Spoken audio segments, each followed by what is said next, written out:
साथियों नमस्कार। आप सभी को हमारे चैनल पर स्वागत एवं अभिनंदन है। साथियों, चैनल पर नए हैं तो चैनल को लाइक, सब्सक्राइब तथा शेयर कर लीजिए, क्योंकि इस चैनल पर जो भी वीडियो अपलोड होते हैं वो शास्त्र अनुकूल सम्मत होते हैं। पवित्र हमारे चारों धर्म ग्रंथ, चारों वेद, श्रीमद् भगवद गीता, पवित्र कुरान, पवित्र बाइबल और पवित्र उन महापुरुषों के जीवन के वो शब्द हैं जिन्होंने परमात्मा का साक्षात्कार किया और जिनको परमात्मा मिले।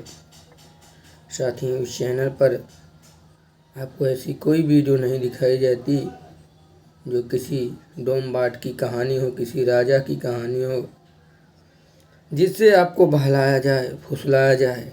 साथियों, आज तक आपको केवल बहलाया फुसलाया गया और आपको उन राजाओं के, उन ऋषियों की कहानियाँ सुनाई गई, जिससे आपने ये कहानियाँ ज़रूर सुने। आपके थोड़े टाइम के लिए आपके अंदर भक्ति आई, आपने वो भक्ति की, लेकिन उस भक्ति से आपको कोई लाभ नहीं मिला। बाद में आप स्वयं उस भक्ति को त्याग दिए, छोड़ दिए और आप ये मान बैठे कि ईश्वर नहीं है, ईश्वर कुछ नहीं है, ये सारे के सारे बेवकूफ़ बना रहे हैं। और आप मदिरापान, वेश्यावृत्ति और अपने मनमानी सारे काम करने लगे। साथियों, उसमें थोड़ी सी आपकी भी कमी थी कि नकली धर्म गुरुओं को आपको जांच लेना चाहिए। कहते हैं कि पानी पियो छान के, गुरु करो जान के। सबसे पहले सबकी एक सिस्टम होती है, सबकी एक ट्रीटमेंट होती है, एक सिस्टम होता है। सिस्टम से चलोगे तो सारे लाभ मिलेंगे और सिस्टम से नहीं चलोगे कोई लाभ नहीं होगा। कहते हैं कि धन भी जाएगी और धर्म भी जाएगा। आपने जिन गुरुओं को अपना गुरु बनाया था, जिन देवताओं को अपना इष्ट बनाया था, वो आपकी कोई मदद नहीं कर सकते, वो आपकी कोई हेल्प नहीं कर सकते। आपने ब्रह्मा, विष्णु, महेश इन तीनों को अपना इष्ट देव माना था, जबकि आप स्वयं जानते हैं, जबकि आप स्वयं टीवियों पे देखे होंगे, चैनलों पे देखे होंगे, फिल्मों में आप स्वयं देखे होंगे कि ब्रह्मा, विष्णु, महेश स्वयं अपना जन्म मृत्यु नहीं काट सकते, स्वयं अपना कर्म बंधन नहीं टाल सकते, स्वयं अपनी ही पत्नी को नहीं बचा पाते। तो आप कौन सी खेत की मूली, आप कौन से सपने सजाए बैठे हो कि ब्रह्मा, विष्णु, महेश शिव की भक्ति करने से आपको मोक्ष होगा। आज आप देखेंगे चैनलों पे, टीवियों में, इंटरनेट पे एक नाम फेमस हो चुका है। वो नाम है जगत गुरु तत्वदर्शी संत रामपाल जी महाराज। अगर आप देखेंगे आज वर्तमान परिप्रेक्ष्य में इस धरा पे सबसे माने जाने वाले फेमस संत हैं प्रेमानंद जी महाराज, चारों शंकराचार्य हैं, आचार्य प्रशांत हैं। ऐसे बहुत से सारे महात्मा हैं, संत हैं, लेकिन उनका कोई विरोध नहीं कर सकता, उनका कोई विरोध नहीं करता। आखिर क्या ऐसी बात है कि आज हर कोई संत रामपाल जी महाराज का विरोध कर रहा है। आम इंसान विरोध नहीं कर रहा है, लेकिन ये जितने धर्म गुरु हैं ये विरोध कर रहे हैं। ये रोज़ कोई न कोई टीका टिप्पणी कर रहे हैं। आखिर क्या ऐसा है संत रामपाल जी महाराज पर, या आखिर क्यों ये सारे के सारे धर्म गुरु एक तरफ और संत रामपाल जी महाराज एक तरफ? आखिर ऐसा क्या है कि आखिर ऐसी क्या संत रामपाल जी महाराज के ज्ञान में है कि सारे धर्म गुरु एक तरफ होके संत रामपाल जी महाराज पर टीका टिप्पणी, गलत आक्षेप लगा रहे हैं कि संत रामपाल जी महाराज को ज्ञान नहीं है, संस्कृत नहीं आती है, हिंदू विरोधी है, लोगों को पाखंड करवा रहा है। आखिर इसमें कितनी सच्चाई है साथियों? आखिर ऐसा क्यों हो रहा है? ये आम इंसान, आम साधक के सवाल होते हैं कि आखिर ऐसा क्यों हो रहा है। जब संत रामपाल जी महाराज ऐसे इतने परम ज्ञानी हैं तो आखिर जेल में क्यों हैं? आखिर एक परम संत हैं, उनका ज्ञान दिव्य है, तो जेल में क्यों? साथियों, इन्हीं सारे सवालों का जवाब आज आपको 100% इन सवालों को जवाब मिल जाएगा। आपकी ये जो शंकाएं हैं, आपके जो सवाल हैं, उसका समाधान 100% मिल जाएगा। साथियों, सबसे पहले जान लेते हैं कि जितने भी धर्म गुरु हैं आखिर संत रामपाल जी महाराज पर टीका टिप्पणी क्यों कर रहे हैं, इन पे गलत आरोप क्यों लगा रहे हैं। क्या वाकई में ऐसा संत रामपाल जी महाराज काम कर रहे हैं जिससे समाज में कुछ बदलाव हो। तो साथियों, एक नज़र संत रामपाल जी महाराज पर प्रकाश डालते हैं कि संत रामपाल जी महाराज क्या चाहते हैं। साथियों, संत रामपाल जी महाराज नशा मुक्त भारत, संत रामपाल जी महाराज देश मुक्त भारत, भ्रष्टाचार मुक्त भारत, सद्भक्ति और बाह्य आडंबर पाखंडवाद को खत्म करने के लिए संत रामपाल जी महाराज पेड़ उठाए। साथियों, इतने नेक विचार और इतने सामाजिक सुधार करने वाले आखिर संत रामपाल जी महाराज पर ये धर्मगुरु विरोध क्यों करते हैं।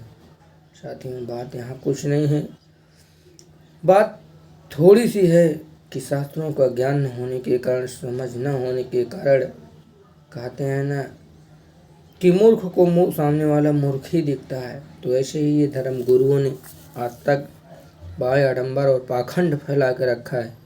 इन्होंने आज तक दुनिया को गुमराह करके रखा है।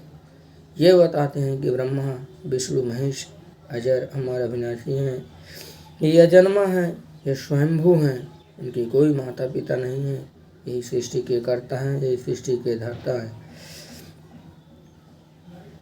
और इसी को पवित्र शास्त्रों में ऐसा कहीं जिक्र नहीं है। इसी को संत रामपाल जी महाराज ने खोल के दिखा दिया कि ब्रह्मा विष्णु महेश अजर अमर अविनाशी ने, इनका जन्म होता है, इनका मरण होता है, इनकी माता दुर्गा और उनका पिता जो निरंजन है, जो काल है, जिसे ये दुनिया अज्ञानतावश परम पिता मान बैठी है। लेकिन उसको ये पता नहीं कि वो काल है, वो जीवों को खाता है, वो ईश्वर नहीं काल है। लेकिन इन अज्ञानी ऋषियों महर्षियों ज्ञानियों को ज्ञान न होने के कारण उसे ये परमात्मा मान बैठे हैं और ब्रह्मा विष्णु महेश को उसी का अवतार मान बैठे। इसी सत्य को संत रामपाल जी महाराज ने दिखा दिया। आईना उंगली रखकर सभी धर्मशास्त्रों को पेज पृष्ठ दोहा अध्याय चौपाई सब कुछ बताकर दिखा दिया कि देख लो ये क्या लिखा है तुम्हारे धर्मशास्त्रों में। और तुम्हारे ये धर्मगुरु अज्ञानी पाखंडी तुमसे पाखंड करवा रहे हैं, तुमसे बाह्य आडंबर करवा रहे हैं, भक्ति के नाम पर तुम्हें मूर्ख बना रहे हैं, तुम्हें खुली आंखों से धूर्त बना रहे हैं। इसी का विरोध इन नकलियों को, इन पाखंडियों को बुरा लगा। इनकी सच्चाई सामने आ गई लोगों की। लोग पढ़े लिखे हैं, समझदार हैं, इनको छोड़कर लोग संत रामपाल जी महाराज के शरणागत जाने लगे। आज आप देखें बड़े से बड़े कथावाचक आज संत रामपाल जी महाराज से नाम दीक्षा लेकर सद्भक्ति करें, जिनके 50-50 हजार लाखों लाखों करोड़ों शिष्य थे, वो भी आज संत रामपाल जी महाराज को अपना गुरु बनाकर सद्भक्ति करके मोक्ष मार्ग पर चल रहे हैं। लेकिन कुछ अज्ञानी, कुछ धूर्त, कुछ मूर्ख, जिन्हें न तो भगवान से मतलब है न धर्मशास्त्रों से मतलब है, उन्हें बस समाज में वही पाखंडता चलाना है और उन्हीं के पैसे से खाकर मौज मस्ती करना है। उन्हें हजम नहीं हो रही है तो उल्टा वो ज्ञान को न समझकर ज्ञान का विरोध कर रहे हैं, संत रामपाल जी महाराज पर टीका टिप्पणी कर रहे हैं।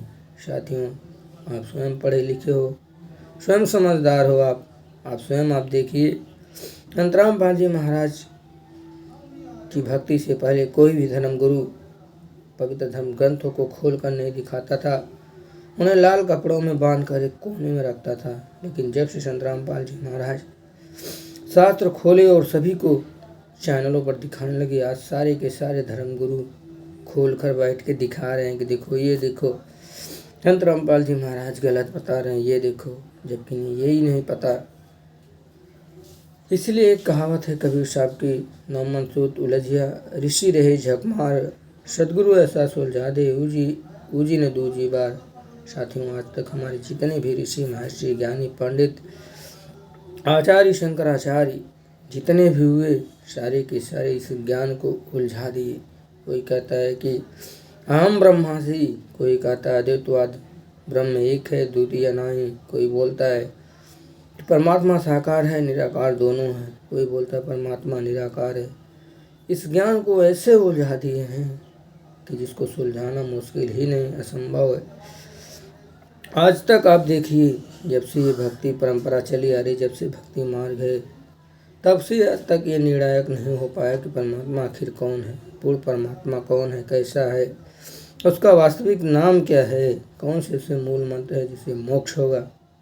साथियों, इस सारे के सारे सवालों का जवाब किसी के पास नहीं, बस इन अज्ञानियों के अपने विचार, उन महर्षियों ऋषियों के जिन्होंने शास्त्र विधियों को त्याग कर जंगलों में जाकर तपस्या की। उनके अंदर सिद्धियाँ आ गई, शक्तियाँ आ गई, ना तो उन्हें परमात्मा मिले और न ही उन्हें परमात्मा का ज्ञान हुआ। हाँ, हालांकि वो परमात्मा जरूर बन बैठे, क्योंकि उन्होंने शास्त्र विरुद्ध भक्ति की। उनके अंदर सिद्धियाँ आ गई, शक्तियाँ आ गई, तो वो ये मान बैठे कि कोई परमात्मा नहीं, हम स्वयं परमात्मा हैं। और ऋषि महर्षियों ने क्या किया, आप स्वयं देखिए। उन्होंने समाज में क्या किया, किसी को श्राप दे दिए, उनके वंशज ही नष्ट हो गए। किसी स्त्री को अपने बल छल से उसको अपना बना लिए। क्या किया आखिर उन्होंने, क्योंकि उन्होंने शास्त्र विधि को त्याग कर मनमानी ढंग से शक्तियाँ अर्जित की थी और मनमानी ढंग से ही उसका यूज किया। तो शास्त्रियों, न उन्हें तो परमात्मा मिले और न उन्हें परमात्मा का ज्ञान हुआ, लेकिन वो परमात्मा जरूर बन बैठे। जब उन्हें परमात्मा नहीं मिले तो ये मान बैठे कि परमात्मा निर्गुण है, निराकार है, चेतन है, उसे देखा नहीं जा सकता। यही उनकी अपनी भ्रमना, उनकी वही अपनी कल्पना आज तक समाज में वही चली आ रही है। और कुछ अज्ञानी मूर्ख इसी को गुरु परंपरा मान के बैठे हैं, इस अज्ञानता को। जबकि हमारे पवित्र वेद कह रहे हैं कि परमात्मा मनुष्य सदृश राजा के समान है, ऊपर के तीती भूलोक पर बैठा है और वहाँ से बिजली की भांति गति करके इस पृथ्वी पर उन्हीं भक्तों को मिलता है जिन्हें दृढ़ रहता है, जिन्हें केवल इस संसार में मोक्ष चाहिए, उन्हीं भक्तों को परमात्मा मिलता है। लेकिन इन अज्ञानियों को ना तो परमात्मा मिले और ना ही शास्त्रों का ज्ञान हुआ, इसलिए इन्होंने परमात्मा को निर्गुण निराकार चेतन बता दिया और ब्रह्मा विष्णु महेश को उसी का अंश बता दिया। जबकि पवित्र शास्त्रों में हर जगह, चाहे शिव पुराण हो, श्रीमद् देवी भागवत गीता हो, श्रीमद् भगवत गीता वेद हो, सब जगह स्पष्ट है कि ब्रह्मा विष्णु महेश के माता पिता, इनका जन्म होता है, इनकी मरण होती है, इनकी मृत्यु होती है। ये किसी के भाग्य में कोई परिवर्तन नहीं कर सकते, क्योंकि स्वयं के भाग्य में कोई परिवर्तन नहीं कर पा रहे हैं। लेकिन आज तक किसी को ज्ञान न होने के कारण वही झूठी परंपरा, वही झूठी बाह्य आडंबर, वही उनकी अपनी अज्ञानता का ज्ञान समाज को परोस रहे थे। समाज को भक्ति के नाम पर मौत के मुंह में ढकेल रहे थे। बस समाज को दिशा दे रहे थे। मूर्ति पूजा, बाह्य आडंबर आदि जैसे बाह्य आडंबरों में फंसा कर रखे हैं। जबकि महापुरुषों ने स्पष्ट कर दिया था, भविष्यवाणियों में लिखी है कि कलयुग केवल नाम मदारा, सुमेर सुमेर नर उतरे पारा। कलयुग में केवल परमात्मा का नाम ही मोक्ष का मार्ग होगा। उसके अलावा आप मूर्ति पूजा, बाह्य आडंबर, जप तप, तीर्थ स्नान आदि कोई भी करते हैं, सारे के सारे व्यर्थ हैं, यूजलेस हैं, इसका कोई मतलब नहीं। लेकिन आप आज वर्तमान में देखिए, फिर भी इन्हीं गुरु अज्ञानियों के कारण समाज में आज वही भ्रमना फैली है। आज आप स्वयं वर्तमान में देखिए, प्रयागराज कुंभ मेले में क्या हो रहा है, कितने लोग मारे जा रहे हैं, बेमौत मारे जा रहे हैं। लेकिन उनकी बुद्धि, उनके दिमाग ये काम नहीं कर रहा है कि जहाँ वो नहाने जा रहे हैं, जिस गंगा को पवित्र मान बैठे हैं, उसी गंगा का पुत्र भीष्म पितामह बाणों की सैया पे लेटा था अपने पाप कर्मों के कारण। गंगा जब अपने ही पुत्र भीष्म पितामह की पाप नहीं काट पाई, तो ये अज्ञानी इंसान जो अपने आप को पाप धुलने के लिए काशी जा रहे, प्रयागराज जा रहे हैं, कुंभ स्नान करने आ रहे हैं, उनको इतना समझ में नहीं, उनकी इतनी बुद्धि काम नहीं कर रही है कि गंगा पुत्र भीष्म पितामह जो स्वयं गंगा का पुत्र थे, उन्होंने भी अपने पाप कर्मों को नहीं काटा। अपने पिछले पाप कर्मों के कारण बाणों की सैया पे लेटे रहे। अंतोगत्वा असहनीय पीड़ा के कारण उनको शरीर देह त्यागना पड़ा। अरे गंगा इतनी ही पवित्र है तो अपने स्वयं के पुत्र को क्यों नहीं पवित्र कर पाई। लेकिन साथियों, हजारों करोड़ों वर्षों से चली आ रही ये भ्रमणा लोगों को दिमाग में पूर्ण रूप से बैठ चुका है कि हमारे जितने पाप पुण्य करेंगे, किसी को सताएंगे, किसी से गलत काम करेंगे, किसी से रिश्वत लेंगे, दारू पिएंगे, वेश्यावृत्ति करेंगे, कुछ भी पाप करेंगे, गंगा में जाके नहा लेंगे तो हम पवित्र हो जाएं। ये इनकी भ्रमणा, इनकी यह ज्ञानता और ये नकली धर्मगुरु पाखंडियों की बातों में आकर बेवजह अपना जीवन बर्बाद कर रहे हैं। उन्हें यही नहीं पता हो पा रहा है कि आखिर गंगा जी एक पवित्र जल है जो पीने योग्य है, जो इस शरीर को सुचारू रूप से चलाने में एक तत्व है। हाँ, गंगा जी जरूर हैं, उनमें नहाइए, अपने शरीर के मैलों को धोइए, लेकिन आप ये मानकर नहा रहे हैं कि गंगा में नहाने से आपके पाप कर्म नष्ट हो जाएंगे, आपको मोक्ष प्राप्त होगा, तो आपसे बड़ा मूर्ख इस दुनिया में कोई नहीं। हाँ, आप जाइए, वहाँ घूमिए, वहाँ के नज़ारे देखिए, गंगा में स्नान कीजिए, उस पवित्र जल को आप हजारों वर्ष रखें फिर भी कीड़े नहीं पड़ेंगे। ये है गंगा जी का गुण। गंगा जी यहाँ की नहीं। एक बात और आपको स्पष्ट कर दूँ कि गंगा जी यहाँ की नहीं है। ये ब्रह्मा विष्णु शिव आदि लोकों से गंगा जी नहीं है। गंगा जी सतलोक की एक तत्व है जो परमात्मा ने इस धरती पर भेजा, एक प्रमाण रखा कि सतलोक की कोई भी वस्तु नष्ट नहीं होती। वहाँ सतलोक में जो भी वस्तु है वो कभी नष्ट नहीं होती। तो उन्हीं तत्वों में से, उन्हीं वस्तुओं में से एक वस्तु है गंगा जी। लेकिन कुछ इन ज्ञानियों के कारण ये बोलते हैं कि गंगा भगवान शिव की जटा से आई है। उन्हें ये पता नहीं कि भगवान शिव शिवलोक में रहते हैं और शिवलोक में एक जटा कुंड स्थान है, वहाँ से आते हैं। शिव की जटा से नहीं, वो जटा कुंड से, जटा लोक है, स्थान है, वहाँ से होकर गंगा जी आती हैं। तो ये जो गंगा है ये सतलोक की एक तत्व है जो इस संसार में एक प्रमाण है कि सतलोक की कोई भी वस्तु नष्ट नहीं होती। इसी प्रमाण को परमात्मा ने दी है कि आप सद्भक्ति करो, मोक्ष करो।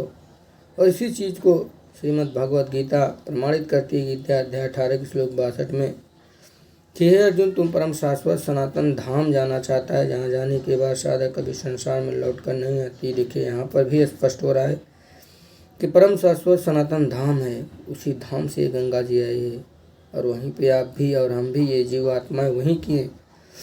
लेकिन अपनी चतुरता के कारण, अपनी अज्ञानता के कारण मृत्यु लोक में आई और अपने कर्मों की सजा भोग रही है।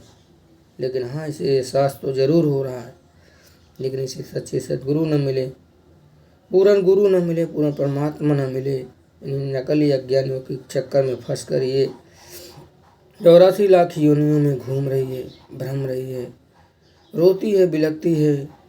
लेकिन दुख है, इसकी भी कमी है कि आज वर्तमान में परम पुरुष सद्गुरु रूप में आए, संत रामपाल जी महाराज के रूप में स्वयं परमात्मा धरती पर आए हैं। लेकिन दुख है कि आज उनके ज्ञान को